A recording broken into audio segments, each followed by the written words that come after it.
এটা হচ্ছে আমাদের হোলির দিনের বাকি অংশটা। আর এর আগের পার্টটা মানে সকাল থেকে আমরা কি কি করেছি, কাদের কাদের বাড়ি হামলা করেছি, তো সেইগুলো তো অলরেডি আমার চ্যানেলে আপলোড করা আছে, তোমরা গিয়ে দেখে আসতে পারো।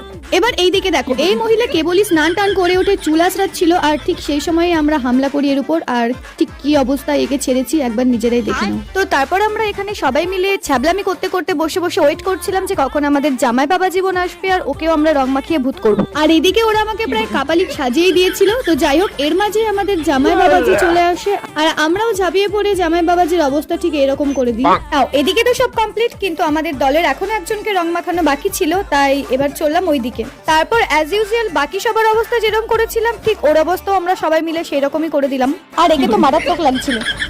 আর এদিকে রং মাখাতে যাওয়ার বেনিফিটটা দেখলে কত খাবার পেয়ে গেলাম। তো যাই হোক, এরপর এইগুলো তাড়াতাড়ি করে ফিনিশ করে আমরা আবার চললাম বাড়ির পথে। তো এইভাবেই খুব এনজয় করে কেটেছিল আমাদের এই দোল উৎসব। তো চলো টাটা।